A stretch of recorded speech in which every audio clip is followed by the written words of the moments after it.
Oi, gente linda. Esse é o canal Mania de Livro. Eu sou Sidney Grassman. E se você está chegando agora, por favor, inscreva-se. Não esqueça de dar o seu like. Isso ajuda muito o canal. Esse é um canal feito para quem gosta de livros e discutir literatura. Hoje são 23 de janeiro. Nós vamos ter a primeira resenha do ano. A resenha do livro do mês de janeiro, A Trilogia de Nova York. A Trilogia de Nova York, de Paul Auster, uma leitura que eu fiz, que eu concluí há poucos dias e que nós já vamos falar sobre ela. Porque antes eu quero dar uns recadinhos que eu anotei aqui. Em primeiro lugar, muito obrigado. O último vídeo me deixou muito feliz porque muitas pessoas me deram retorno, conversaram comigo. E eu fiquei aliviado de perceber assim que as pessoas estão gostando, né? E isso me deixou muito feliz. E algumas pessoas fizeram algumas observações que eu gostaria de conversar sobre elas hoje. Uma foi a Cíntia. A Cíntia sugeriu uma adaptação da Netflix do livro A Vida pela Frente, livro do qual eu falei semana passada. Segundo ela, essa adaptação, segundo ela não, eu fui lá e fucei e vi que é mesmo. A adaptação é com a Sofia Loren, que é uma atriz muito boa. Ela faz o papel de Madame Rosa e o título do filme é Rosa e Momo, mas eu já vou avisando que particularmente não gostei. Mas não custa vocês darem uma espiadinha, de repente vocês gostam, tem gente que vai gostar, tem gente que não vai gostar. Eu, particularmente, eu já não morri de amores pelo livro, né? E eu achei assim que a adaptação. Eles fizeram diversas mudanças, eles descontextualizaram o Momô. Momô, que no livro é um menininho francês de origem árabe, que é entregue para Madame Rosa bebezinho. No filme já chega até ela já grande, com toda uma história anterior. Inclusive, ele rouba as pessoas na rua, inclusive roubou a própria Madame Rosa. Eu achei aquilo. Aí, assim, não foi legal, porque daí o personagem Momô se perdeu nessa trama da Netflix. Se perdeu completamente. Porque Momô era completamente apegado a Madame Rosa. Ele jamais faria mal a ela. Né? E ela criou ele desde bebezinho. Esse é o teor maior da história que foi modificado pela Netflix de uma maneira que eu considerei desastrosa. A Maria, que é sempre muito simpática, participa bastante. A Maria sugeriu um filme, eu não sei a pronúncia, se é Feld ou Feud, que é sobre a relação bastante tempestuosa das duas atrizes sobre as quais nós conversamos na semana passada, a Bette Davis e a Joan Crawford, porque não é só no cinema que elas não se davam bem, as duas elas tinham uma rixa, havia uma poderosa rixa entre as duas, e isso é explorado no cinema, em um filme então que se chama Feld, Fight, não sei a pronúncia. A Susan Sarandon no papel da Beth, inclusive eu acho que a Susan, ela lembra a Beth. E a Jessica Lange interpreta a Joan. Eu ainda não consegui encontrar o filme, tá? Mas eu encontrei críticas muito positivas. E a Cocteau é um nickname de uma seguidora, eu não sei se a pronúncia está correta, não sei o nome dela, só tenho o nick, Cocteau. A gente começou a falar, uma coisa puxou a outra, e aí falamos sobre o livro, né? O que está acontecendo com Baby Jane. Isso nos remeteu ao filme da HBO Max. Eu comentei a excelente atuação da Bette Davis e com isso comentamos também a atuação da Joan Crawford, que também não deixou a desejar. Aí eu comentei que a Joan Crawford tinha um escândalo na sua vida real, que sua filha escreveu um livro, que eu estava com vontade de ler esse livro. E aí a Cocteau me lembrou o nome do livro, Mamãezinha Querida, sugeriu que eu comentasse sobre o livro Eu então encomendei um preço baratíssimo, muito barato, ainda não chegou, mas está vindo por aí, Mamãezinha Querida, da Christina Crawford. E pretendo fazer uma resenha desse livro, eu vou encaixar em algum momento. Porque eu tenho aquele cronograma do qual eu já falei para vocês, mas ele é maleável, flexível, perfeitamente adaptável. Se tiver que tirar algum livro, a gente tira. Se não, a gente encaixa sem ter que tirar nenhum, melhor ainda. Que é a Mamãezinha Querida, da Christina Crawford, que é filha da Joan Crawford. Eu, inclusive, lembro desse livro. Bom, gente linda, vamos falar sobre a trilogia de Nova York. Quem comprar esse livro vai estar comprando 3 histórias, né? Aqui temos 3 histórias, mas elas não são exatamente independentes, como eu tinha pensado a princípio. Elas têm uma conexão que a gente só verifica quando chega na última história. Sugiro que leiam então pela ordem linear que aparece aqui. A primeira delas é Cidade de Vidro, a segunda, Fantasmas e a terceira, O Quarto Fechado. A trilogia é do Paul Auster, foi meu primeiro contato com esse autor, um autor que escreve maravilhosamente. Eu gostei pra caramba do livro, mas já vou avisar que se eu conheço um pouco a vida, e eu acho que eu conheço, vai ter muita gente, porque a leitura é uma experiência individual. Né? Eu gostei, outro não vai gostar. Vai ter muita gente que não vai gostar desse livro. Vai. Tem que ver se esse livro é para você. Né? Ele é um suspense, sim, bastante labiríntico. Né? A gente meio que dá um passeio por Nova York através desse livro. E há momentos em que a leitura meio que se arrasta, parece que a gente está andando em círculos, parece que o Paul Auster está nos enrolando, né? Mas no fim ele entrega uma história tremendamente inteligente, muito bem arquitetada, né? Com algumas pontas meio soltas, mas tudo bem, faz parte. Ele tem um estilo completamente diferente. Quero ler mais desse autor, Paul Auster, nunca tinha lido nada dele. O livro tem 337 páginas e aqui no Brasil foi publicado pela Companhia das Letras. A Companhia das Letras sempre com livros maravilhosos. Ele foi publicado pela primeira vez em 1985, então é uma história dos anos 1980. Essa ediçãozinha que eu tenho aqui é de 2019, o tradutor é Rubens Figueiredo. Rubens Figueiredo, sempre com excelentes traduções. É dividido então em 3 histórias, que eu chamo de novelinhas, né? 3 novelas. A primeira tem 138 páginas, já praticamente já dá para chamar de um romance, só ele já é um romance sozinho, né?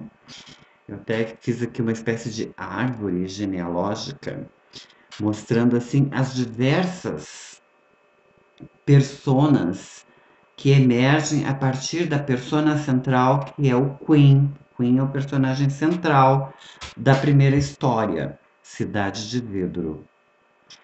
Então nós temos um rapaz chamado Queen que mora num apartamento em Nova York, um apartamento bem pequenininho. Ele no passado foi um grande escritor, muito respeitado, escrevia principalmente poesia e era muito respeitado pela sua poesia. Mas ele sofreu um baque na vida, ele perdeu a esposa e o filho, não explica como. Se foi acidente, o que aconteceu, não explica. E aí Queen, ele se tornou uma pessoa meio amarga, isso também não é bem explicado, mas o leitor deduz que ele se tornou uma pessoa que se retira um pouco do palco da vida, se separa dos amigos, não quer mais escrever, e adota um pseudônimo de William Wilson, porque ele precisa ganhar o pão, então ele acha melhor escrever. Mas ele passa a escrever livros bastante comerciais, especialmente livros de mistério. Então, gente, são várias personas que vão. Uma vai puxando a outra. Então já temos o Daniel Queen, que é o Queen, personagem central, o nome dele é Daniel, toda hora ele é chamado de Queen. William Wilson, que é então o seu alter ego, o seu pseudônimo. E o William Wilson tem um detetive, um personagem central, que é o Work. É mais um tentáculo disso tudo que eu estou falando. E aí, pasmem, que Paul Auster também aparece na história. Paul Auster conseguiu se colocar na história como personagem, mantendo a verossimilhança e sem parecer que a história ficasse bobinha ou absurda, conseguiu manter uma plena coerência. Eu gostei imensamente. Imagina se você está na sua casa e no meio da noite, quase meia-noite, toca o telefone e é uma pessoa com uma voz infantilizada dizendo que quer falar com um detetive chamado Paul Auster. Você explica que não é, que foi engano, que ali não tem ninguém com esse nome, ninguém ali é detetive. A pessoa insiste que é urgente, que precisa falar. Você diz que não, que tem um engano. A pessoa insiste, você se irrita, bate o telefone. No outro dia, mais ou menos mesma hora, toca de novo o telefone.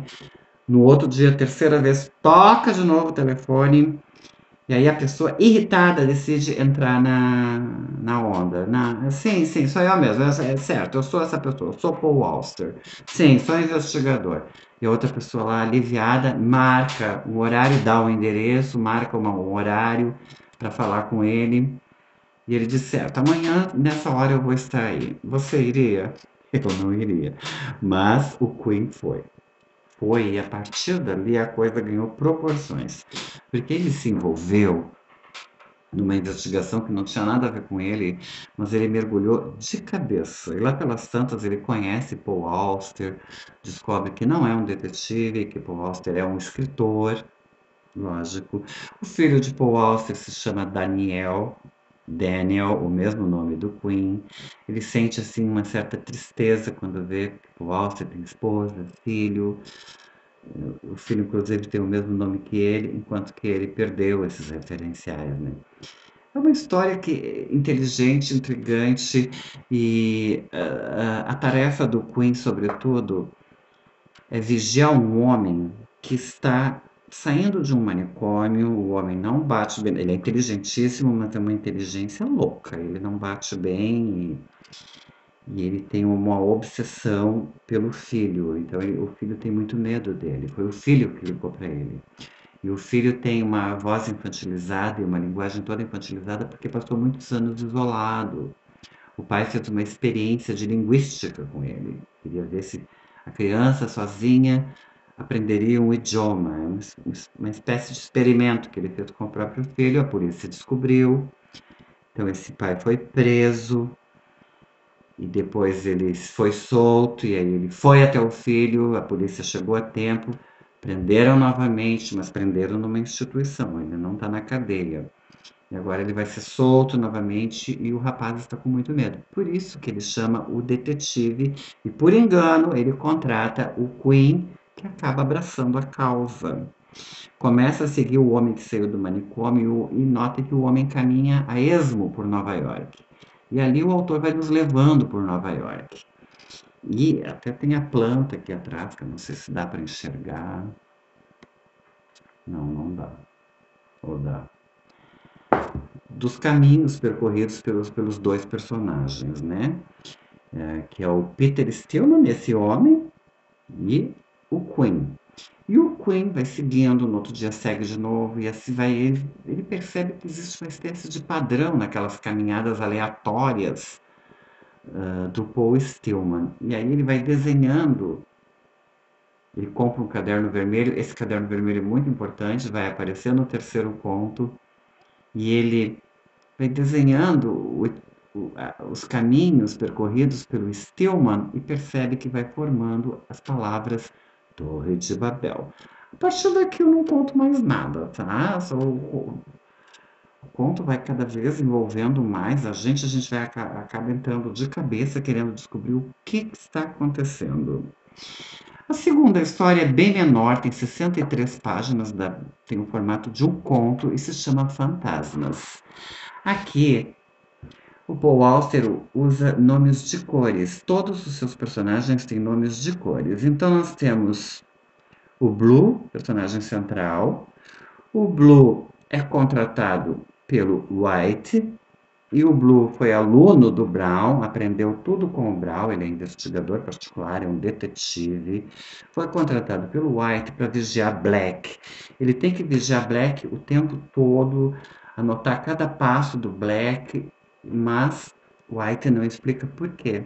Por que que ele está sendo vigiado? Por que que ele contratou detetive? Não explica nada. O outro deduz, de repente é um espião, ou é amante da esposa, ou é não sei quem, mas não sabe com certeza. White aluga um apartamento para o Blue, o apartamento fica em frente ao apartamento de Black, e o tempo todo ele vigia Black, Black está sempre escrevendo, ou então ele está lendo, ele lê A Vida nos Bosques, que inclusive é um livro que eu tenho, e, e aí ele segue Black, e persegue, e vai para cá e vai para lá, muito parecido com o primeiro texto, né? E também aqui tem um enigma, e o tempo vai passando, passando, passando, e Blue está cada vez mais mergulhado naquela obsessão pelo Black, e chega um momento em que ele percebe que Black também está vigiando ele. Ele já não sabe mais quem é quem está vigiando quem. A realidade é suspendida e vai atingindo uma espécie de clímax. A terceira história, que tem 120 páginas, também quase que um pequeno romance, é O Quarto Fechado, e foi a que eu mais gostei. Aqui nós temos um narrador na primeira pessoa que não se identifica, não diz seu nome, e a história é totalmente sobre uma outra pessoa chamada Fanshawe, mas essa pessoa sequer aparece na trama. Bem no finalzinho, então, ela aparece, mas em rápidos flashes. Ela praticamente é como se ela não fizesse parte da história, no entanto, é tudo sobre ela, não tem uma página que o nome dessa pessoa não é citado. E nós temos então esse narrador que é chamado pela esposa do Fanshawe. Ele foi o melhor amigo de Fanshawe. Ele e Fanshawe foram melhores amigos até se separarem quando entraram para a faculdade, né? Passaram a infância, a adolescência juntos. E eles tinham uma imensa admiração por Fanshawe. E a esposa de Fanshawe o chama porque ele desapareceu. Fanshawe desapareceu, deixou toda uma obra literária para ser publicada, peças de teatro, poemas e romances. E ele diz para a esposa, orienta a esposa, que se um dia acontecesse alguma coisa com ele, era para ela chamar esse narrador, que era seu melhor amigo,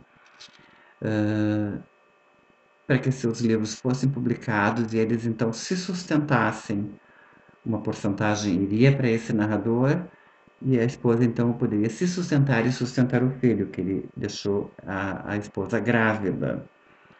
Aos poucos fica muito claro que Fanshawe não morreu. Ela acha que ele morreu, mas o narrador logo deduz que se ele havia dito isso é porque, na verdade, já tinha a intenção de desaparecer, provavelmente está vivo. E apesar de que tudo dá certo, ele até se apaixona pela mulher e eles se casam porque elas conseguem o divórcio e se casam e ele assume o filho deles e eles vivem como uma família bem estruturada em Nova York, tudo certo. Só que ele nunca esquece a sombra de Fanshawe. Ele quer saber onde está Fanshawe. Ele sabe que Fanshawe está vivo. Ele não sabe o que aconteceu. E é aí que as três histórias se encontram. Claro que eu não vou contar. E personagens das duas histórias anteriores começam a ser citados. Aquele caderno vermelho que o Queen da primeira história usava aparece, né? E tudo vai começando, as peças vão se encaixando. Gente, é um livro bom, na minha opinião. Tenho certeza que vai ter gente que não vai gostar. Aqui e ali, algumas partes são meio cansativas, mas a história em si é muito inteligente e criativa. O Auster é mesmo trilogia de Nova York. E eu, com o tempo, comecei a chamar só de trilogia, né? Pegando intimidade, a trilogia. A trilogia de Nova York, de Paul Auster. Na minha opinião, valeu muito a pena. É isso, gente linda. Na semana que vem, que é dia 30 de janeiro, farei então o último videozinho de janeiro para falarmos sobre as comprinhas, as aquisições de janeiro, né? Eu estava indo tão bem, me segurei tão bem.